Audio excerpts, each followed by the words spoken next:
ನಮಸ್ಕಾರ ಸ್ನೇಹಿತರೆ. ಕಲ್ಯಾಣ ಕರ್ನಾಟಕ ಭಾಗದ ಅಭ್ಯರ್ಥಿಗಳಿಗೆ ಬಹಳ ಮಹತ್ವವಾದ ಸುದ್ದಿ ಬಂದಿದೆ.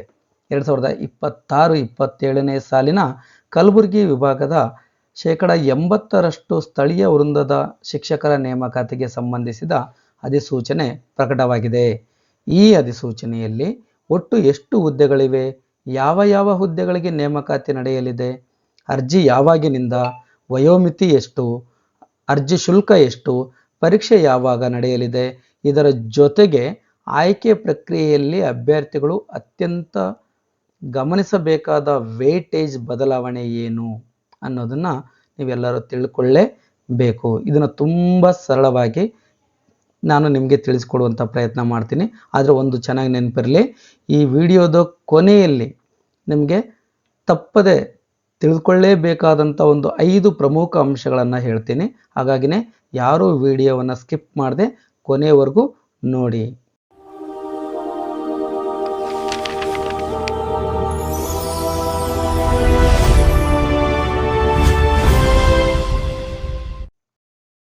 ಬನ್ನಿ, ನಿಜವಾಗ್ಲೂ ತುಂಬ ಖುಷಿ ಆಗ್ತಿದೆ. HSTR HK 2026 ಅಂದರೆ ಪ್ರೌಢಶಾಲಾ ಶಿಕ್ಷಕರ ನೇಮಕಾತಿ ಕಲ್ಯಾಣ ಕರ್ನಾಟಕದ ಭಾಗಕ್ಕೆ ಮಾತ್ರ 2026ರ ನೇಮಕಾತಿ. ಕಲ್ಯಾಣ ಕರ್ನಾಟಕಕ್ಕೆ ಸಂಬಂಧಿಸಿದಂತೆ ನೇಮಕಾತಿ ಅಧಿಸೂಚನೆಯನ್ನು ಹೊರಡಿಸಿದ್ದಾರೆ. ಅದರ ವಿವರಗಳನ್ನು ನೋಡೋಣ. ತುಂಬ ಮೇನ್ ಪಾಯಿಂಟ್ಸ್ಗಳನ್ನು ಮಾತ್ರ ಹೈಲೈಟ್ ಮಾಡ್ತಾ ಹೋಗಿದ್ದೀನಿ. ನಮ್ಮ ನೋಟಿಫಿಕೇಶನ್ ಸುಮಾರು 50 ಪುಟಗಳಷ್ಟು ಇದೆ. ಅಷ್ಟನ್ನು ಓದಿ ಅರ್ಥ ಮಾಡ್ಕೊಳ್ಳೋದು ಸ್ವಲ್ಪ ಕಷ್ಟ ಆಗುತ್ತೆ. ಅದರಲ್ಲಿ ಕೆಲವೊಂದು ಅಫಿಷಿಯಲ್ ವರ್ಡ್ಗಳು ನಮಗೆ ಅರ್ಥ ಆಗಲ್ಲ. ಹಾಗಾಗಿನೇ ನಾನು ತುಂಬ ಸರಳವಾಗಿ ನಾನು ನಿಮಗೆ ಇಲ್ಲಿ ಅರ್ಥ ಮಾಡಿಸುವಂಥ ಒಂದು ಪ್ರಯತ್ನವನ್ನು ಮಾಡ್ತೀನಿ. ಬನ್ನಿ ನೋಡೋಣ. ಈಗ ಮೊದಲನೇದಾಗಿ ನಾವು ಅಧಿಸೂಚನೆಯ ಪ್ರಮುಖ ಮಾಹಿತಿಗಳನ್ನು ನಾವಿಲ್ಲಿ ನೋಡೋದಾದರೆ, ಈ ಅಧಿಸೂಚನೆಯನ್ನು 18/11/2026 ಪ್ರಕಟ ಮಾಡಲಾಗಿದೆ. 2026-27ನೇ ಸಾಲಿನಲ್ಲಿ ಕಲ್ಯಾಣ ಕರ್ನಾಟಕದ ಪ್ರದೇಶದ 80% ಸ್ಥಳೀಯ ವೃಂದದ ಹುದ್ದೆಗಳಿಗೆ ನೇಮಕಾತಿ ನಡೆಯಲಿದೆ. ಕಲ್ಯಾಣ ಕರ್ನಾಟಕದ 80% ಸ್ಥಳೀಯ ವೃಂದಕ್ಕೆ ನಡೆಯುತ್ತೆ. ಅಂದರೆ ಇನ್ನು 20% ನಾನ್ HK ಭಾಗದವರಿಗೆ ಮೀಸಲಿರ್ತವೆ. ಇದರಲ್ಲಿ ಮೊದಲನೇದಾಗಿ ಅರ್ಜಿ ಸಲ್ಲಿಸುವ ಅವಧಿ ಬಗ್ಗೆ ನಾವಿಲ್ಲಿ ನೋಡೋದಾದರೆ, ಅರ್ಜಿ ಪ್ರಾರಂಭದ ದಿನಾಂಕ 18/8/2026 18ರಿಂದ ಪ್ರಾರಂಭವಾಗುತ್ತೆ. ಅರ್ಜಿ ಸಲ್ಲಿಸಲು ಕೊನೆಯ ದಿನಾಂಕ 7/9/2026 ಅಂದರೆ ಹೆಚ್ಚು ಕಡಿಮೆ 20 ದಿನಗಳ ಕಾಲ ಅವಕಾಶ ಇದೆ. ಶುಲ್ಕ ಪಾವತಿಸಲು ಕೊನೆಯ ದಿನಾಂಕ ನಮಗೆ 7ಕ್ಕೆ ಕೊನೆಯ ದಿನ ಆದರೆ ಅರ್ಜಿ ಸಲ್ಲಿಸಲು 10 ಅಂದರೆ 3 ದಿನ ಎಕ್ಸ್ಟ್ರಾ ಕೊಟ್ಟಿದ್ದಾನೆ. 10/9/2026. ಈಗ ಎಷ್ಟು ಹುದ್ದೆಗಳಿದ್ದಾವೆ ಒಟ್ಟು ಅನ್ನೋದನ್ನು ನಾವು ನೋಡೋದಾದರೆ, ಇದು ನಿಮಗೆ ಗೊತ್ತಿರುತ್ತೆ. ಈ ಅಧಿಸೂಚನೆಯಲ್ಲಿ ಒಟ್ಟು 2051 ಹುದ್ದೆಗಳು ಇದ್ದಾವೆ. 2051 ನಿಜವಾಗಿಯೂ ಇದೊಂದು ಇತಿಹಾಸನೇ ಅಂತ ಹೇಳ್ಬೋದು. ಯಾಕಂದರೆ ಬರೀ HK ಭಾಗಕ್ಕೆ ಪ್ರೌಢಶಾಲಾ ಶಿಕ್ಷಕರ ಹುದ್ದೆಗಳು 2051. ಇದೊಂದು ಸುವರ್ಣ ಯುಗ ಅಥವಾ ಸುವರ್ಣ ಅವಕಾಶ ಅಂತ ಹೇಳ್ಬೋದು. ಸುವರ್ಣ ಅವಕಾಶ. ನೀವು ನಿಜವಾಗಿಯೂ ತುಂಬ ಅದೃಷ್ಟ ಮಾಡಿದಿರಿ. ಅದರಲ್ಲಿ ವಿಷಯವಾರು ಹುದ್ದೆಗಳನ್ನು ನಾವು ನೋಡ್ತಾ ಹೋದರೆ, ಕನ್ನಡ ಭಾಷಾ ಶಿಕ್ಷಕ ಹುದ್ದೆಗಳು 445, ಆಂಗ್ಲ ಭಾಷಾ ಶಿಕ್ಷಕರು 448, ಕಲಾ ಶಿಕ್ಷಕರು ಅಂದರೆ ಸಮಾಜ ವಿಜ್ಞಾನ ಶಿಕ್ಷಕರು 177 ಇದ್ದಾವೆ. ಇದು ಕನ್ನಡ ಮಾಧ್ಯಮ. ಇದು ಕನ್ನಡ ಮಾಧ್ಯಮಕ್ಕೆ 177. ಅದೇ ಕಲಾ ಶಿಕ್ಷಕರು ಅಂದರೆ ಸೋಷಿಯಲ್ ಸೈನ್ಸ್ಗೆ ಇಂಗ್ಲೀಷ್ ಮಾಧ್ಯಮದವರಿಗೆ 271 ಹುದ್ದೆಗಳಿದ್ದಾವೆ. ಹಾಗೆ ಜೀವ ವಿಜ್ಞಾನ ಶಿಕ್ಷಕರು ಕನ್ನಡ ಮಾಧ್ಯಮ 204 ಇದ್ದಾವೆ. ಅಂದರೆ ಜೀವ ವಿಜ್ಞಾನ ಅಂದರೆ CBZ ಅಥವಾ ಸೈನ್ಸ್ ಟೀಚರ್ ಅಂತ ಹೇಳ್ತೀವಲ್ಲ, ಅದಕ್ಕೆ ಕನ್ನಡ ಮಾಧ್ಯಮಕ್ಕೆ 204 ಇದ್ದಾವೆ. ಅದೇ ಸೇಮ್ ಸೈನ್ಸ್ ಟೀಚರ್ CBZ ಅವರಿಗೆ ಆಂಗ್ಲ ಮಾಧ್ಯಮ 244 ಹುದ್ದೆಗಳು ಇದ್ದಾವೆ. ಕೊನೆಗೆ ದೈಹಿಕ ಶಿಕ್ಷಣ ಶಿಕ್ಷಕರು ಗ್ರೇಡ್ 1 ಅಂದರೆ ಹೈಸ್ಕೂಲಲ್ಲಿರುವಂತಹ ದೈಹಿಕ ಶಿಕ್ಷಣ ಶಿಕ್ಷಕರನ್ನು ಅಂದರೆ PE ಟೀಚರ್ಗಳನ್ನು ಗ್ರೇಡ್ 1 ಡಿಸಿಗ್ನೇಷನ್ ಅಂತ ಹೇಳ್ತಾರೆ. ಅವ್ರದ್ದು 262 ಒಟ್ಟು ಹುದ್ದೆಗಳು ಇದ್ದಾವೆ. ಒಟ್ಟು ಎಲ್ಲ ಸೇರಿ 2051 ಹುದ್ದೆಗಳು ಇದ್ದಾವೆ. 2026ರ PST, GPT ಮತ್ತು HST ನೇಮಕಾತಿಗಳಿಗೆ ಸಂಬಂಧಿಸಿದಂತೆ ಅರ್ಹ ಅಭ್ಯರ್ಥಿಗಳಿಗೆ ಒಂದೇ ಆನ್ಲೈನ್ ಅರ್ಜಿಯ ಮೂಲಕ ಅರ್ಜಿ ಸಲ್ಲಿಸುವ ಅವಕಾಶವನ್ನು ನೀಡಲಾಗಿದೆ. ಅಂದರೆ PST ಅವರಿಗೆ, GPT ಅವರಿಗೆ, HST ಅವರಿಗೆ ಬೇರೆ ಬೇರೆ ಇಲ್ಲ, ಎಲ್ಲರಿಗೂ ಒಂದೇ ಅರ್ಜಿ ಇರುತ್ತೆ. ಅಲ್ಲಿ ನಮಗೆ ಯಾವ ಹುದ್ದೆಗೆ ನಾವು ಅರ್ಜಿಯನ್ನು ಹಾಕ್ತಾ ಇದ್ದೀವಿ ಅಂತ ಆಯ್ಕೆ ಮಾಡಿಕೊಳ್ಳುವಂಥ ಒಂದು ಅವಕಾಶ ಇರುತ್ತೆ. ಆದರೆ ಒಂದು ವೃಂದದಲ್ಲಿ ಒಂದೇ ಹುದ್ದೆ ಅಥವಾ ವಿಷಯಕ್ಕೆ ಮಾತ್ರ ಅರ್ಜಿ ಸಲ್ಲಿಸುವ ನಿಯಮಗಳನ್ನು ಅಭ್ಯರ್ಥಿಗಳು ಗಮನಿಸಬೇಕು. ವಿವಿಧ ವೃಂದಗಳಲ್ಲಿ ಅರ್ಹತೆ ಇದ್ದರೆ ಅಧಿಸೂಚನೆಯಲ್ಲಿ ನೀಡಿರುವ ನಿಯಮಾನುಸಾರ ಅರ್ಜಿ ಸಲ್ಲಿಸಬಹುದು. ಅಂದರೆ ಈಗ ನಾವು ಹೈಸ್ಕೂಲ್ ಟೀಚರ್ಗೆ ನಾವು ಹುದ್ದೆಯನ್ನು ಹಾಕ್ತಿದ್ವಿ ಅಂದರೆ ಅಲ್ಲಿ ನಾವು ಬೇರೆ ಬೇರೆ ಹುದ್ದೆಗಳಿಗೆ ಅರ್ಜಿಯನ್ನು ಹಾಕುವಂತಿಲ್ಲ, ಒಂದೇ ಹುದ್ದೆಗೆ ಅರ್ಜಿಯನ್ನು ಹಾಕಬೇಕು. ಅದೇ ನಾವು ಬೇರೆ ಬೇರೆ ವೃಂದದಲ್ಲಿ ಅರ್ಹತೆ ಇದ್ದರೆ, ಅಂದರೆ ಈಗ ನಾವು PSTಗೂ ಅರ್ಹತೆ ಇದ್ದೀವಿ, GPTಗೂ ಅರ್ಹತೆ ಇದ್ದೀವಿ, HSTRಗೂ ಅರ್ಹತೆ ಇದ್ದೀವಿ ಅಂದರೆ ನಾವು ಎಲ್ಲದಕ್ಕೂ ಅರ್ಜಿಯನ್ನು ಹಾಕುವಂಥ ಒಂದು ಅವಕಾಶ ಇಲ್ಲಿದೆ. ಆದರೆ ನಾವು HSTRಲ್ಲೇ ನಾನು ಕನ್ನಡ ಮತ್ತು ಇಂಗ್ಲೀಷ್ ಎರಡಕ್ಕೂ ಹಾಕ್ತೀನಿ ಅಂದರೆ ಅದು ಇಲ್ಲ ಇಲ್ಲಿ ಅಂತ ಹೇಳ್ತಾ ಇದ್ದಾರೆ. ಅರ್ಜಿ ಶುಲ್ಕ ಎಷ್ಟಿದೆ ಅಂತ ನೋಡೋದಾದರೆ, ಸಾಮಾನ್ಯ ಅರ್ಹತೆ ಅಂದರೆ GM ಅವ್ರಿಗೆ ಹಾಗೂ 2A, 2B, 3A, 3B ಇವರಿಗೆ ಒಂದು ಹುದ್ದೆಗೆ 750. ಯಾರು GM ಮತ್ತು 2A, 2B, 3A, 3B ಅವರಿಗೆ ಒಂದು ಹುದ್ದೆಗೆ 750 ರೂಪಾಯಿ ಇದೆ. ಅದೇ 2 ಹುದ್ದೆಗಳಿಗೆ ನಾವು ಅರ್ಜಿಯನ್ನು ಹಾಕಬೇಕಂದ್ರೆ 1125 ರೂಪಾಯಿಗಳು ಶುಲ್ಕ ಇದೆ. ಹಾಗೆ SC ST ಕ್ಯಾಟಗರಿ 1 ಅಂಗವಿಕಲರು, SC ST ಕ್ಯಾಟಗರಿ 1 ಮತ್ತು ಅಂಗವಿಕಲರು ಇವರಿಗೆ ನಾವಿಲ್ಲಿ ತೋರಿಸಿರುವಂತೆ ಒಂದು ಹುದ್ದೆಗೆ 500 ರೂಪಾಯಿ, 2 ಹುದ್ದೆಗೆ 750 ರೂಪಾಯಿ ಶುಲ್ಕ ಇದೆ. ವಯೋಮಿತಿಯನ್ನು ನೋಡೋದಾದರೆ, ವಯೋಮಿತಿಯಲ್ಲೂ ಬೇರೆ ಬೇರೆ ವಿಧಗಳಿದ್ದಾವೆ. ಇಲ್ಲಿ ಅರ್ಜಿ ಸಲ್ಲಿಸಲು ಕೊನೆಯ ದಿನವಾದ 7/9/2020 ಇದು ಚೆನ್ನಾಗಿ ನೆನಪಿರಬೇಕು. 7/9 ಏನು ಕೊನೆಯ ದಿನಾಂಕ ಇದೆಯಲ್ಲ, ಆ ದಿನಾಂಕದೊಳಗೆ ಅಭ್ಯರ್ಥಿಯ ಕನಿಷ್ಠ ವಯಸ್ಸು 21 ವರ್ಷ ಇರಲೇಬೇಕು. ಅಂದರೆ ಈ ಡೇಟ್ ಕೊನೆ ಅರ್ಜಿ ಮುಗಿಯೋದ್ರೊಳಗೆ, ಕೊನೆ ದಿನಾಂಕ ಮುಗಿಯೋದ್ರೊಳಗೆ 21 ವರ್ಷ ಆಗಬೇಕು. ನಾವಿಲ್ಲ 7 ಬಿಟ್ಟು 8/9/26 ನಂದು ಏನಾದರೂ 21 ವರ್ಷ ಆಗುತ್ತಂದರೆ ನಾವು ಅರ್ಹರಲ್ಲ. ಇದು ಚೆನ್ನಾಗಿ ನೆನಪಿರಲಿ. ಆನಂತರ ಗರಿಷ್ಠ ವಯೋಮಿತಿ, ಮ್ಯಾಕ್ಸಿಮಮ್ ಏಜ್ ಎಷ್ಟಿರಬೇಕು ಅಂದರೆ, ಸಾಮಾನ್ಯ ಅಂದರೆ ಜನರಲ್ ಅವ್ರಿಗೆ 40 ವರ್ಷ ಗರಿಷ್ಠ ವಯಸ್ಸು. ಅದೇ 2A, 2B, 3A, 3B ಇವ್ರಿಗೆ 43 ವರ್ಷ ಗರಿಷ್ಠ ವಯಸ್ಸಿದೆ. ಹಾಗೆ SC ST ಕ್ಯಾಟಗರಿ 1 ಹಾಗೂ ಅಧಿಸೂಚನೆಯಲ್ಲಿ ಉಲ್ಲೇಖಿಸಿರುವ ವಿಶೇಷ ವರ್ಗಗಳು ಇವರಿಗೆ 45 ವರ್ಷಗಳು ಗರಿಷ್ಠ ವಯೋಮಾನ ಇದೆ. ಕ್ವಾಲಿಫಿಕೇಷನ್ ಬಗ್ಗೆ ನೋಡೋಣ. ಇದು ಆಲ್ಮೋಸ್ಟ್ ಆಲ್ ಗೊತ್ತಿರುತ್ತೆ. ಸಹಶಿಕ್ಷಕ ಹುದ್ದೆಗಳಿಗೆ ಸಂಬಂಧಿಸಿದಂತೆ ವಿಷಯವಾರು ವಿದ್ಯಾರ್ಹತೆಗಳನ್ನು ಅಧಿಸೂಚನೆಯಲ್ಲಿ ಪ್ರತ್ಯೇಕವಾಗಿ ನೀಡಲಾಗಿದೆ. ಅಭ್ಯರ್ಥಿಯು ತಾನು ಅರ್ಜಿ ಸಲ್ಲಿಸಲು ಬಯಸುವ ವಿಷಯ, ಮಾಧ್ಯಮ ಮತ್ತು ಹುದ್ದೆಗೆ ಸಂಬಂಧಿಸಿದ ನಿರ್ದಿಷ್ಟ ವಿದ್ಯಾರ್ಹತೆಯನ್ನು ಹೊಂದಿರಬೇಕು. ಇದು ಗೊತ್ತಿರುವಂಥ ವಿಚಾರನೆ. ಈಗ ನೀವು ಕನ್ನಡ ಟೀಚರ್ ಆಗಬೇಕಂದ್ರೆ, ಕನ್ನಡ ಟೀಚರ್ಗೆ ನೀವು ಅರ್ಜಿಯನ್ನು ಹಾಕಬೇಕಂದ್ರೆ ನೀವು ಪದವಿಯಲ್ಲಿ ಕನ್ನಡವನ್ನು ಒಂದು ಐಚ್ಛಿಕ ವಿಷಯವಾಗಿ ನೀವು ಅಧ್ಯಯನ ಮಾಡಿರಲೇಬೇಕು. ಇಂಗ್ಲೀಷನ್ನು ನೀವು ಇಂಗ್ಲೀಷ್ಗೆ ಅರ್ಜಿಯನ್ನು ಸಲ್ಲಿಸಬೇಕಂದ್ರೆ ಪದವಿಯಲ್ಲಿ ನೀವು ಒಂದು ಐಚ್ಛಿಕ ವಿಷಯವಾಗಿ, ಲ್ಯಾಂಗ್ವೇಜ್ ಬೇರೆ, ಲ್ಯಾಂಗ್ವೇಜ್ ಬಿಟ್ಟು ನಾವು ಐಚ್ಛಿಕ ವಿಷಯವಾಗಿ ಅಂದರೆ ಆಪ್ಷನಲ್ ಆಗಿ ನಾವು ಒಂದು ವಿಷಯವನ್ನು ಅಧ್ಯಯನ ಮಾಡಿರಲೇಬೇಕು. ಅದು ಗೊತ್ತಿರಲಿ. ಕನ್ನಡ, ಆಂಗ್ಲ, ಕಲಾ, ಜೀವವಿಜ್ಞಾನ ಹಾಗೂ ದೈಹಿಕ ಶಿಕ್ಷಣ ಶಿಕ್ಷಕರಿಗೆ ಪ್ರತ್ಯೇಕ ಅರ್ಹತಾ ನಿಯಮಗಳನ್ನು ನೀಡಲಾಗಿದೆ. ಅಂದರೆ ಈಗ ಬೇರೆ ಬೇರೆ ಕನ್ನಡ ಟೀಚರ್ ಆಗಬೇಕಂದ್ರೆ ಕನ್ನಡ ನಾವು ಡಿಗ್ರಿ ಇರಬೇಕು.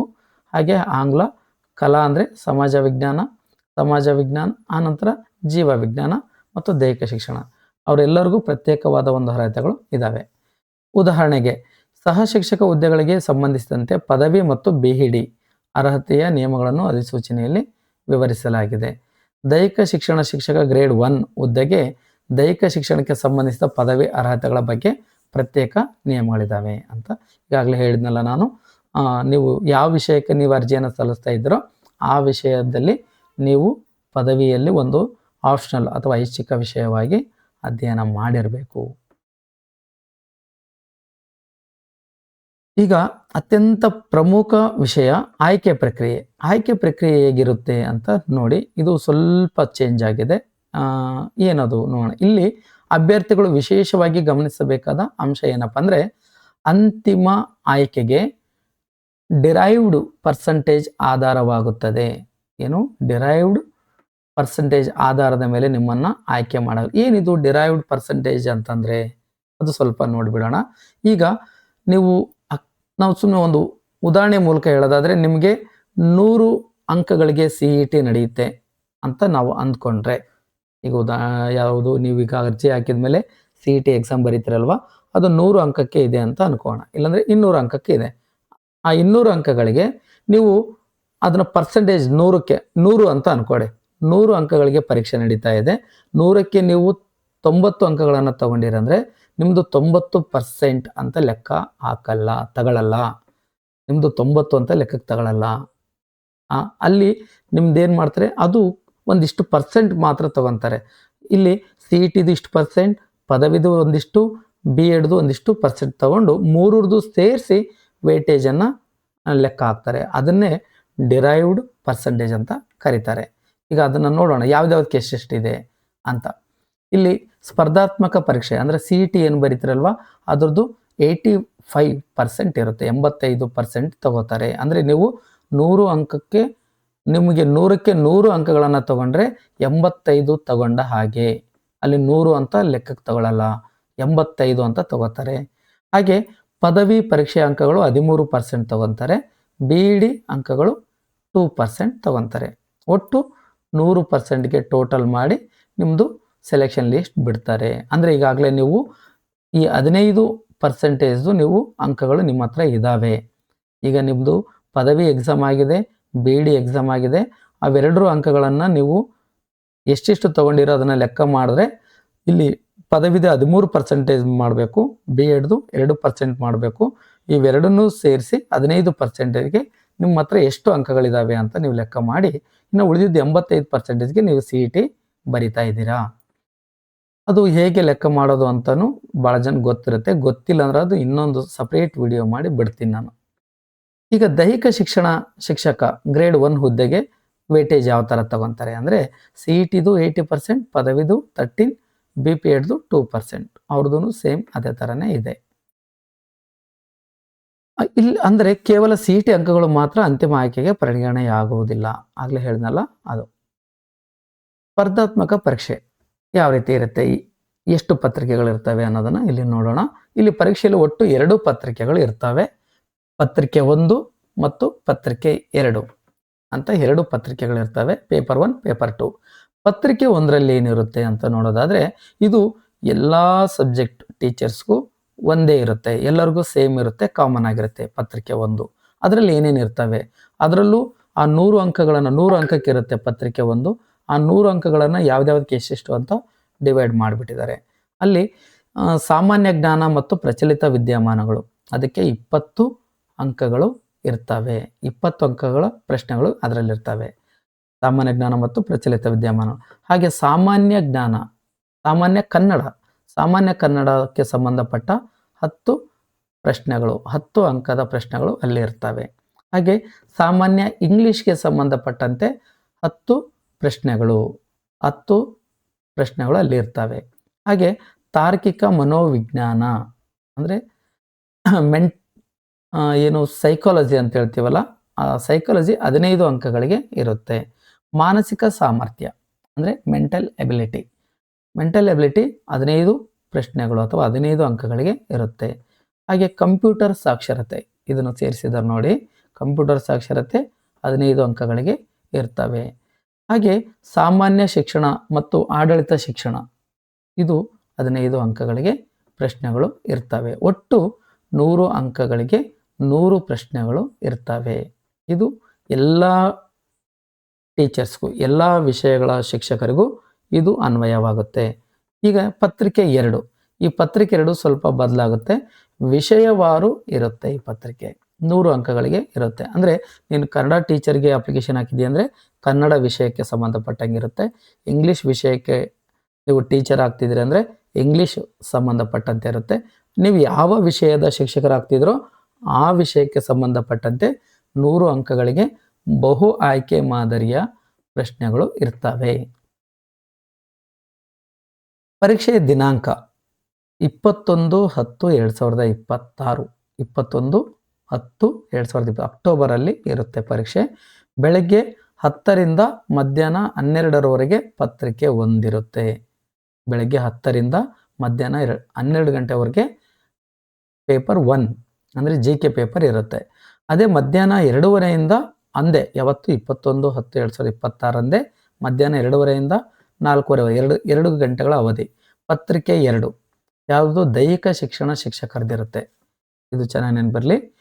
ದೈಹಿಕ ಶಿಕ್ಷಣ ಶಿಕ್ಷಕರದ್ದು ಮಧ್ಯಾಹ್ನದಿಂದ ಇರುತ್ತೆ. ಅಂದರೆ ಈ ದೈಹಿಕ ಶಿಕ್ಷಣ ಶಿಕ್ಷಕರದ್ದು ಬೆಳಗ್ಗೆ GK, ಮಧ್ಯಾಹ್ನ ಅವ್ರ ಸಬ್ಜೆಕ್ಟ್ 2 ಮುಗಿದೋಗ್ಬಿಡುತ್ತೆ. ಆದರೆ ಇನ್ನು ಉಳಿದ ಟೀಚರ್ಸ್ ಏನಿದಾರಲ್ಲ ಅವ್ರದ್ದು ನೋಡೋಣ.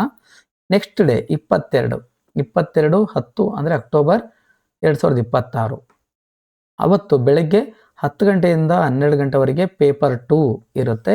ಅಸಿಸ್ಟೆಂಟ್ ಮಾಸ್ಟರ್ CBZ ಮತ್ತು ಅಸಿಸ್ಟೆಂಟ್ ಮಾಸ್ಟರ್ ಆರ್ಟ್ಸ್, ಹೌದಲ್ವಾ? ಅಂದರೆ ಸೈನ್ಸ್ ಟೀಚರ್ ಅಂದರೆ ವಿಜ್ಞಾನ ಟೀಚರ್ ಮತ್ತು ಆರ್ಟ್ಸ್ ಅಂದರೆ ಸಮಾಜ ವಿಜ್ಞಾನ ಶಿಕ್ಷಕರ ಪರೀಕ್ಷೆಗಳು ಇರ್ತವೆ ಬೆಳಗ್ಗಿನ ಅವಧಿ. ಅದೇ ಮಧ್ಯಾಹ್ನದ ಅವಧಿ 2:30ರಿಂದ 4:30ರವರೆಗೆ ಪೇಪರ್ 2 ಕನ್ನಡ ಟೀಚರ್ ಮತ್ತು ಇಂಗ್ಲೀಷ್ ಟೀಚರ್ದು ಇರುತ್ತೆ. ಮಧ್ಯಾಹ್ನ ಇರುತ್ತೆ ಅವ್ರದ್ದು. ಓಕೆ, ಈಗ ಪರೀಕ್ಷೆಯಲ್ಲಿ ಕನಿಷ್ಠ ಅಂಕಗಳನ್ನು ತೆಗಿಬೇಕು ಅಂತ ಒಂದು ನಿಯಮವನ್ನು ಮಾಡಿದ್ದಾರೆ. ಇದು ಚೆನ್ನಾಗಿ ಗೊತ್ತಿರಲಿ, ಯಾಕಂದರೆ ಇಲ್ಲಿ 2 ಪೇಪರ್ಗಳಿರ್ತವೆ. ನಾನು ಒಂದು ಪೇಪರಲ್ಲಿ ನಾನು 100ಕ್ಕೆ 90, 95 ಅಥವಾ 100ಕ್ಕೆ 100 ತಗೊಂಡಿರಲಿ. ಆದರೆ ಯಾವುದೋ ಇನ್ನೊಂದು ಪೇಪರಲ್ಲಿ ನಾನು 35ಕ್ಕಿಂತ ಕಡಿಮೆ ಅಂಕಗಳನ್ನು ಏನಾದರೂ ತಗೊಂಡ್ರೆ ನಾನು ಏನು ಆಯ್ಕೆಗೆ ನಾನು ಅರ್ಹನಾಗುವುದಿಲ್ಲ. ನಾನು ಅಲ್ಲಿ ಏನು ಅಪಾಯಿಂಟ್ ಆಗಲಿಕ್ಕೆ ಎಷ್ಟು ಪರ್ಸೆಂಟೇಜ್ ಬೇಕೋ ಅಷ್ಟು ಪರ್ಸೆಂಟೇಜ್ ನಾನು ತಗೊಂಡಿದ್ದೀನಿ ಅಂದ್ರೂ ನನ್ನನ್ನು ಆಯ್ಕೆಗೆ ಪರಿಗಣನೆ ಮಾಡುವುದಿಲ್ಲ. 2 ಪತ್ರಿಕೆಗಳಲ್ಲೂ 100ಕ್ಕೆ ಕನಿಷ್ಠ 35 ಅಥವಾ 35ಕ್ಕಿಂತ ಹೆಚ್ಚು ಅಂಕಗಳು ಬಂದಿರಲೇಬೇಕು. ಯಾವುದಾದ್ರೂ ಒಂದು ಪೇಪರಲ್ಲೂ 35ಕ್ಕಿಂತ ಕಡಿಮೆ ಅಂಕ ತಗೊಂಡಿರಂದರೆ ನಿಮ್ಮ ಯಾವುದು ಅಂಕಗಳನ್ನು ಅಪಾಯಿಂಟ್ಗೆ ಪರಿಗಣನೆ ಮಾಡೋದಿಲ್ಲ. ಇದು ಚೆನ್ನಾಗಿ ನೆನಪಿರಲಿ. ಈಗ 11ನೇ ನಿಯಮ 1:2 ಅನುಪಾತದ ಬಗ್ಗೆ. ಅಭ್ಯರ್ಥಿಗಳ ಡಿರೈವ್ಡ್ ಪರ್ಸೆಂಟೇಜ್ ಆಧಾರದ ಮೇಲೆ ಅರ್ಹ ಅಭ್ಯರ್ಥಿಗಳ ಪಟ್ಟಿಯನ್ನು ಸಿದ್ಧಪಡಿಸಿ ನಿಯಮಾನುಸಾರ 1:2 ಅನುಪಾತದಲ್ಲಿ ಪರಿಶೀಲನೆಗೆ ಅಭ್ಯರ್ಥಿಗಳನ್ನು ಪರಿಗಣಿಸುವ ವ್ಯವಸ್ಥೆಯನ್ನು ಅಧಿಸೂಚನೆಯಲ್ಲಿ ವಿವರಿಸಿದ್ದಾರೆ. ಅಂದರೆ ನಿಮಗೆ ಫಸ್ಟ್ ಲೀಸ್ಟ್ ಅಂತ ಏನು ಬಿಡ್ತಾರಲ್ವ, ಅಲ್ಲಿ 1:2 ಈಗ ಉದಾಹರಣೆ 100 ಪೋಸ್ಟ್ಗಳಿದಾವೆ ಅಂದರೆ 200 ಜನರನ್ನು ಆಯ್ಕೆ ಮಾಡ್ತಾರೆ. 200 ಜನಗಳನ್ನ ಅದರಲ್ಲಿ ಮತ್ತೆ ಕ್ಯಾಟಗರಿ ವೈಸ್ ಈಗ ಆ ಪೋಸ್ಟ್ಗಳನ್ನು ಕ್ಯಾಟಗರಿ ವೈಸ್ ಡಿವೈಡ್ ಮಾಡಿದಾಗ ಯಾವುದೋ ಒಂದು ಕ್ಯಾಟಗರಿಗೆ 10 ಇದಾವೆ ಅಂದರೆ 20 ಜನರನ್ನ ಆಯ್ಕೆ ಮಾಡ್ತಾರೆ. 1:2 ಒಂದು ಪೋಸ್ಟ್ಗೆ 2 ಆಯ್ಕೆ ಪಟ್ಟಿಯನ್ನು ಬಿಡುಗಡೆ ಮಾಡ್ತಾರೆ. ಅದನ್ನು ಡಿರೈವ್ಡ್ ಪರ್ಸೆಂಟೇಜ್ ಆಧಾರದ ಮೇಲೆ, ಅಂದರೆ ನಿಮಗೆ ಬರೀ CET ಅಂಕಗಳನ್ನಷ್ಟೇ ಪರಿಗಣನೆಗೆ ತಗೊಳ್ಳಲ್ಲ. CET plus degree plus BD ಅಥವಾ BPEd ಇವುಗಳ ಅಂಕಗಳನ್ನು ಆಧಾರವಾಗಿ ತಗೋತಾರೆ. ಇಲ್ಲಿ ನಿಯಮ 12ನೇದು 371J ಮೀಸಲಾತಿ. ಇದು ತುಂಬ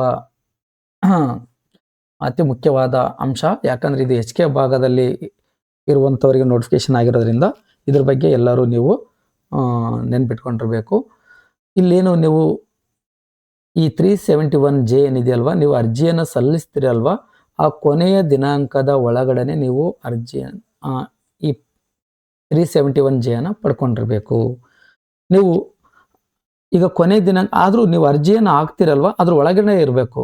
ಈಗ ನೀವು ಈಗ ಏನೋ 19 ಅಥವಾ 20ಕ್ಕೆ ನೀವು ಅರ್ಜಿಯನ್ನು ಹಾಕ್ತಿದ್ರಿ ಅಂತ ಅನ್ಕೋಣ. ಲಾಸ್ಟ್ ಡೇಟ್ ಏನೋ 8ನೇ ತಾರೀಕುವರೆಗೂ ಇದೆ ಅಂತ ಅನ್ಕೋಣ. ಆದರೆ ನೀವು 20ನೇ ತಾರೀಕಿಗೆ ಅರ್ಜಿಯನ್ನು ಹಾಕಿ 25ಕ್ಕೆ ನೀವು HK ಸರ್ಟಿಫಿಕೇಟ್ ಪಡ್ಕೊಂಡಿದ್ರೆ ನೀವು ಎಲಿಜಿಬಲ್ ಆಗಲ್ಲ. ಲಾಸ್ಟ್ ಡೇಟ್ ಇನ್ನೂ ಇದೆ ಅರ್ಜಿ ಹಾಕ್ಲಿಕ್ಕೆ, ಆದರೆ ನೀವು ಆ ಪ್ರಮಾಣ ಪತ್ರ ಪಡೆಯೋದಕ್ಕಿಂತ ಮುಂಚಿತವಾಗಿಯೇ ನೀವು ಅರ್ಜಿಯನ್ನು ಸಲ್ಲಿಸ್ಬಿಟ್ಟಿದ್ದೀರಿ ಅಂದರೆ ಎಲಿಜಿಬಲ್ ಆಗಲ್ಲ. ಲಾಸ್ಟ್ ಡೇಟು ನೀವು ಅರ್ಜಿಯನ್ನು ತಗೊಂಡ್ಮೇಲೇ ನೀವು ಅರ್ಜಿಯನ್ನು ಸಲ್ಲಿಸಬೇಕು. ಇದು ಕಾಮನ್ ಮ್ಯಾಟರ್. ಇದು ಚೆನ್ನಾಗಿ ನೆನಪಿರಲಿ. ಇಲ್ಲ ನಾನು ಅರ್ಜಿ ಹಾಕ್ಬಿಡ್ತೀನಿ ಆಮೇಲೆ ನಾನು ಪ್ರಮಾಣ ಪತ್ರ ತಗೋತೀನಿ ಅಂದರೆ ನಡೆಯಲ್ಲ. ನೀವು ಅರ್ಜಿಯನ್ನು ಏನು ಹಾಕಿರ್ತೀರಲ್ವ ಆ ಡೇಟ್ ಒಳಗಡೆ 371J ಇರಬೇಕು ಅಷ್ಟೇ. ಆದ್ದರಿಂದ ಎಲ್ಲರೂ ದಾಖಲೆಗಳನ್ನು ನಿಮಗೆ ಏನು ಮೀಸಲಾತಿ, ಏನು ಕ್ಯಾಸ್ಟ್ ಇರ್ಬೋದು, ಇನ್ಕಮ್ ಇರ್ಬೋದು, 371J ಇರ್ಬೋದು, ಗ್ರಾಮೀಣ ಅಭ್ಯರ್ಥಿ ಇರ್ಬೋದು, ಕನ್ನಡ ಮಾಧ್ಯಮ ಇರ್ಬೋದು, ಈ ಎಲ್ಲ ಪ್ರಮಾಣ ಪತ್ರಗಳನ್ನು ನೀವು ಅರ್ಜಿ ಸಲ್ಲಿಸುವ ದಿನಾಂಕದ ಒಳಗಡೆ ಮಾಡಿಸಿ ಇಟ್ಕೊಂಬಿಡಿ. ಈಗ ಹೇಳಿದ್ನಲ್ಲ ಮೀಸಲಾತಿ ಪ್ರಮಾಣ ಪತ್ರಗಳು ಇವೆಲ್ಲ ಅಷ್ಟೇ. SC ST category 1, 2A, 2B, 3A, 3B, 371J, ಗ್ರಾಮೀಣ, ಕನ್ನಡ ಮಾಧ್ಯಮ, ಅಂಗವಿಕಲರು, ಮಾಜಿ ಸೈನಿಕರು, ಮಹಿಳಾ ಹಾಗೂ ಇತರ ಸಮತಳ ಮೀಸಲಾತಿಗೆ ಸಂಬಂಧಿಸಿದ ನಿಯಮಗಳನ್ನು ಅಧಿಸೂಚನೆಯಲ್ಲಿ ಪ್ರತ್ಯೇಕವಾಗಿ ನೀಡಲಾಗಿದೆ. ಆ ಪ್ರಮಾಣ ಪತ್ರಗಳ ದಿನಾಂಕ ಮತ್ತು ಮಾನ್ಯತೆ ಅತ್ಯಂತ ಮುಖ್ಯವಾದದ್ದು. ನಾನು ಆಗಲೇ ಹೇಳಿದ್ನಲ್ಲ, ನೀವೇನು ಅರ್ಜಿ ಸಲ್ಲಿಸ್ತಿರಲ್ವ ಆ ದಿನಾಂಕದ ಒಳಗಡೆನೆ ಎಲ್ಲ ದಾಖಲೆಗಳು ಇರಬೇಕು. ಆ ದಾಖಲೆಗಳ ದಿನಾಂಕಗಳು ಇರಬೇಕು. ನೀವು ಅರ್ಜಿ ಸಲ್ಲಿಸಿದ ನಂತರದ ದಿನಾಂಕಗಳ ಅರ್ಜಿಗಳನ್ನು ಇಲ್ಲಿ ಅಥವಾ ಪ್ರಮಾಣ ಪತ್ರಗಳನ್ನು ಸಲ್ಲಿಸುವಂತಿಲ್ಲ. ಹಾಗಾಗಿ ಮೊದಲೇ ಮಾಡಿಸಿಟ್ಕೊಂಬಿಡಿ. ಆಯಿತು. ಈಗ ಪ್ರಮುಖವಾಗಿ ಈಗ ನಾನೇನು ಇಷ್ಟೊತ್ತಿ ಹೇಳಿದ್ನಲ್ಲ, ಇದರಲ್ಲಿ ನಾವು ಪ್ರಮುಖವಾಗಿ ನೆನ್ಪಿಟ್ಕೋಬೇಕಾಗಿರೋ ಮುಖ್ಯಾಂಶಗಳು ಏನು ಅಂತ ಮತ್ತೆ ಇನ್ನೊಂದ್ಸರಿ ರಿವೈಂಡ್ ಮಾಡಿಬಿಡೋಣ. ಒಟ್ಟು ಹುದ್ದೆಗಳ ಸಂಖ್ಯೆ 2051. ಆಯಿತಾ. ಅದರಲ್ಲಿ ಕನ್ನಡ 445, ಆಂಗ್ಲ 448, ಕಲಾ ಅಂದರೆ ಸಮಾಜ ವಿಜ್ಞಾನ 177, ಕಲಾ ಆಂಗ್ಲ ಮಾಧ್ಯಮ ಇದು ಕನ್ನಡ ಮಾಧ್ಯಮ, ಇದು ಆಂಗ್ಲ ಮಾಧ್ಯಮ 271. ಅಂದರೆ ಕಲಾ ಕನ್ನಡ ಮಾಧ್ಯಮಕ್ಕಿಂತ ಆಂಗ್ಲ ಮಾಧ್ಯಮನೇ ಹೆಚ್ಚಿದ್ದಾವೆ. ಯಾಕಂದರೆ ಈ ಸರಿ KPSC ಶಾಲೆಗಳು ಮತ್ತು ಆದರ್ಶ ಶಾಲೆಗಳಿಗೆ ಅತಿ ಹೆಚ್ಚಿನ ಶಿಕ್ಷಕರ ಅವಶ್ಯಕತೆ ಇರೋದ್ರಿಂದ ಇಲ್ಲಿ ಆಂಗ್ಲ ಮಾಧ್ಯಮ ಜಾಸ್ತಿ ತಗೋತಾ ಇದ್ದಾರೆ. ಜೀವ ವಿಜ್ಞಾನ ಕನ್ನಡ ಮಾಧ್ಯಮ 204, ಜೀವ ವಿಜ್ಞಾನ ಆಂಗ್ಲ ಮಾಧ್ಯಮ 244, ದೈಹಿಕ ಶಿಕ್ಷಣ ಶಿಕ್ಷಕರು ಗ್ರೇಡ್ 1 262. ಒಟ್ಟು 2051 ಹುದ್ದೆಗಳು. ಈ ಹುದ್ದೆಗಳು ನಿಮಗೆ ಗೊತ್ತಿರಲಿ. ಆಮೇಲೆ ಇನ್ನೊಂದು ಮುಖ್ಯವಾದ ವಿಷಯ, ಅರ್ಜಿ ದಿನಾಂಕವನ್ನು ತಪ್ಪಿಸ್ಕೋಬೇಡಿ ಯಾವುದೇ ಕಾರಣಕ್ಕೂ. ಏನು ಈ 18/8/2026 ಪ್ರಾರಂಭವಾಗಿ 7/9/2026 ಆನ್ಲೈನಲ್ಲಿ ಅರ್ಜಿ ಸಲ್ಲಿಸಬೇಕಾಗಿರುತ್ತೆ. ಅದೇ ದಿನಾಂಕದಲ್ಲಿನೇ ಅರ್ಜಿಯನ್ನು ಸಲ್ಲಿಸಿ. ನೀವು ಈ ದಿನಾಂಕಗಳನ್ನು ಬಿಟ್ಟು ಅರ್ಜಿ ಸಲ್ಲಿಸಲಿಕ್ಕೆ ಹೋದರೆ ಅದು ತಗೊಳ್ಳಲ್ಲ. ಹಾಗಾಗಿನೇ ಚೆನ್ನಾಗಿ ಗೊತ್ತಿರಲಿ. ಆಮೇಲೆ ಇಲ್ಲ ಬಿಡ್ರಿ 7ರವರೆಗೂ ಕೊನೆ ದಿನಾಂಕ 7ರವರೆಗೂ ಇದೆ ಅಂತ ನೀವು ಕೊನೆ ದಿನಾಂಕದವರೆಗೂ ಕಾಯ್ಲಿಕ್ಕೆ ಹೋಗ್ಬೇಡ್ರಿ. ಯಾಕಂದರೆ ಸರ್ವರ್ ಪ್ರಾಬ್ಲಮ್ ಬರ್ತಾ ಇರ್ತವೆ ಕೊನೆಗೆ. ಆಮೇಲೆ ಮತ್ತೆ ಪಶ್ಚಾತ್ತಾಪ ಪಡೋದು ಬೇಡ. ಆದಷ್ಟು ಬೇಗನೆ ನಿಮ್ಮ ದಾಖಲೆಗಳನ್ನು ರೆಡಿ ಮಾಡಿಕೊಂಡು ಹಾಕಿ. ಮತ್ತು ಈಗ ಇರಲಿ ಬಿಡು ಹಂಗಾರೆ ಅರ್ಜೆಂಟಾಗಿ ಹಾಕ್ಬಿಡೋಣ ಅಂತ ಫಸ್ಟ್ ಅರ್ಜಿ ಹಾಕಿ ಆಮೇಲೆ ದಾಖಲೆಗಳನ್ನು ರೆಡಿ ಮಾಡ್ಕೊಳ್ಳೋಕ್ಕೆ ಹೋಗಬೇಡಿ. ದಾಖಲೆಗಳನ್ನು ಮೊದಲು ರೆಡಿ ಮಾಡ್ಕೊಂಬಿಡಿ. ರೆಡಿ ಮಾಡಿಕೊಂಡು ಆದಷ್ಟು ಬೇಗ ಅರ್ಜಿಯನ್ನು ಹಾಕಿ. ಆನಂತರ ಈಗ 7ನೇ ತಾರೀಕು ಕೊನೆ ದಿನಾಂಕ ಇದ್ದರೆ ಶುಲ್ಕ ಕಟ್ಟಲಿಕ್ಕೆ 10ನೇ ತಾರೀಕು ಕೊನೆ ದಿನಾಂಕ ಇರುತ್ತೆ. ಆಮೇಲೆ ಇನ್ನೊಂದು ಆನ್ಲೈನ್ ಪೇಮೆಂಟ್ ಮಾಡಲಿಕ್ಕೆ ಒಂದು ಅವಕಾಶ ಇರೋದ್ರಿಂದ ಅರ್ಜಿ ಹಾಕಿದ ತಕ್ಷಣವೇ ಆನ್ಲೈನ್ ಪೇಮೆಂಟ್ ಮಾಡಿಬಿಡಿ. ಮತ್ತೆ ಇನ್ನೊಂದು ದಿನ ಮಾಡೋಣ ಅಂತ ಇಟ್ಕೊಳ್ಳೋಕೆ ಹೋಗಬೇಡಿ ಯಾವುದೇ ಕಾರಣಕ್ಕೂ. ಇನ್ನೊಂದು ಪ್ರಮುಖವಾದ ವಿಷಯ ವೇಟೇಜು. ಇದು ಚೆನ್ನಾಗಿ ಗೊತ್ತಿರಲಿ, ಮತ್ತೊಮ್ಮೆ ರಿವೈಂಡ್ ಮಾಡ್ತೀನಿ. CET 85, ಪದವಿ 13, BED ಅಥವಾ BPED 2%. ಹೀಗೆ 3ರದ್ದು ಸೇರಿಸಿ 100 ಮಾಡಿ ನಿಮಗೆ ಆಯ್ಕೆ ಪಟ್ಟಿಯನ್ನು ಬಿಡ್ತಾರೆ. ಬರೀ CET ಅಂಕಗಳನ್ನಷ್ಟೇ ಲೆಕ್ಕಕ್ಕೆ ತಗೊಳ್ಳಲ್ಲ. ವಯೋಮಿತಿ ಇದು ಒಂದು ಸ್ವಲ್ಪ ಗೊತ್ತಿರಲಿ. ಕನಿಷ್ಠ 21 ವರ್ಷ ಆಗಿರಬೇಕು. ಇದು ಆಲ್ಮೋಸ್ಟ್ ಅಲ್ಲಿ ಎಲ್ಲರದು ಆಗಿರುತ್ತೆ. ಯಾಕಂದರೆ ನಾವು ಡಿಗ್ರಿ ಮಾಡಿಕೊಂಡು BEd ಅಥವಾ BPEd ಮಾಡ್ಕೊಳ್ಳೋದ್ರೊಳಗೆ 21 ಆಗೋಗಿರುತ್ತೆ. ಅದರೊಳಗೆ ಮುಗಿಸ್ಕೊಳ್ಳೋಕ್ಕೆ ಚಾನ್ಸೇ ಇಲ್ಲ. ಆಲ್ಮೋಸ್ಟ್ ಅಲ್ಲಿ ಇದು ಏನು ಸಮಸ್ಯೆ ಅಲ್ಲ. ಆದರೆ ಗರಿಷ್ಠ ವಯಸ್ಸು ಇದು ಸ್ವಲ್ಪ ಗೊತ್ತಿರಲಿ. ಜನರಲ್ ಅವರಿಗೆ 40 ವರ್ಷ ಇದೆ. 2A, 2B, 3A, 3B ಅವರಿಗೆ 43 ವರ್ಷ ಇದೆ. SC ST ಕ್ಯಾಟಗರಿ 1 ಹಾಗೂ ಸಂಬಂಧಿತ ವಿಶೇಷ ವರ್ಗಗಳು 45 ವರ್ಷ ಇದೆ. ಪರೀಕ್ಷೆ ದಿನಾಂಕನೂ ಸ್ವಲ್ಪ ನೋಟ್ ಮಾಡ್ಕೊಳ್ಳಿ. ಯಾಕಂದರೆ ಇದು ವೆರಿ ವೆರಿ ಇಂಪಾರ್ಟೆಂಟು. ಯಾಕೆ ಇಂಪಾರ್ಟೆಂಟ್ ಅಂದ್ರೆ ಈಗ ನೀವು ಈ ಪರೀಕ್ಷೆ ದಿನಾಂಕವನ್ನು ಗಮನದಲ್ಲಿಟ್ಕೊಂಡು ಈಗ ನೀವು ಓದುವಂತಹ ಒಂದು ಕ್ರಿಯಾ ಯೋಜನೆಯನ್ನು ಹಾಕ್ಕೋಬೇಕಾಗತ್ತೆ. ಈಗ ಇಲ್ಲಿಂದ ಎಷ್ಟು ದಿನಗಳಿದ್ದಾವೆ, ಅಂದರೆ ನಾನು ಯಾವ್ಯಾವ ವಿಷಯವನ್ನು ಎಷ್ಟು ಓದಬೇಕು, ಎಷ್ಟು ದಿನಗಳಲ್ಲಿ ನಾನು ಮುಗಿಸ್ಬೇಕು ಅಂತ ಒಂದು ಪ್ಲ್ಯಾನ್ ಮಾಡಿಕೊಂಡು ಹಾಕ್ಕೋಬೇಕಾಗತ್ತೆ. ಯಾಕಂದರೆ ಸರಿಯಾಗಿ ಯೋಜನೆಯನ್ನು ಮಾಡಿದ್ರೆ ನೀವು ಅರ್ಧ ಸಕ್ಸಸ್ ಆದಂಗೆ. ಪ್ಲ್ಯಾನ್ ಇಲ್ದಂಗೆ ಸುಮ್ಮನೆ ಓದ್ತಾ ಇದ್ದೀರಿ ಅಂದರೆ ನೀವು ಅರ್ಧ ಅಲ್ಲೇ ಫೇಲ್ಯೂರ್ ಆಗಿಬಿಡ್ತೀರಿ. ಹಾಗಾಗಿನೇ ಪರೀಕ್ಷಾ ದಿನಾಂಕವನ್ನು ಗಮನದಲ್ಲಿಟ್ಕೊಂಡು ಆಮೇಲೆ ಒಂದು ವಾರ ಮುಂಚಿತವಾಗಿಯೇ ನೀವೆಲ್ಲ ಸಿಲೆಬಸ್ಸನ್ನು ಮುಗಿಸುವಂಥ ಒಂದು ಪ್ರಯತ್ನ ಮಾಡಬೇಕು. ಆ ಒಂದು ವಾರಗಳು ಏನಿದೆಯಲ್ಲ ಕೊನೆಗೆ ನೀವು ಟೆಸ್ಟ್ಗಳನ್ನು ಮಾಡಬೇಕು. ನೀವು ಆದಷ್ಟು ಪ್ರಾಕ್ಟೀಸ್ ಟೆಸ್ಟ್ಗಳನ್ನು ಮಾಡಬೇಕು, ರಿವಿಷನ್ ಮಾಡಬೇಕು. ನಮ್ಮ ಚಾನಲ್ಗೆ ನೀವಿನ್ನೂ ಸಬ್ಸ್ಕ್ರೈಬ್ ಆಗಿಲ್ಲ ಅಂದರೆ ಸಬ್ಸ್ಕ್ರೈಬ್ ಮಾಡ್ಕೊಳ್ಳಿ. ಹಾಗೆ ಆಲ್ ಎನ್ನುವ ಒಂದು ಬೆಲ್ ಬಟನನ್ನು ಆಯ್ಕೆ ಮಾಡ್ಕೊಳ್ಳಿ. ಹಾಗೆ ನಮ್ಮ ಈ ವಿಡಿಯೋವನ್ನು ಒಂದು ಲೈಕ್ ಮಾಡಿ, ನಿಮ್ಮ ಸ್ನೇಹಿತರಿಗೂ ಶೇರ್ ಮಾಡಿ, ಒಂದು ಸೂಪರ್ ಎನ್ನುವ ಒಂದು ಕಾಮೆಂಟನ್ನು ಮಾಡಿ. ಇದು ನಮಗೆ ಎಷ್ಟೋ ಒಂದು ಪ್ರೋತ್ಸಾಹ ಅಥವಾ ಹುಮ್ಮಸ್ಸನ್ನು ತಂದುಕೊಡುತ್ತೆ ವಿಡಿಯೋ ಮಾಡಲಿಕ್ಕೆ. ಧನ್ಯವಾದಗಳು.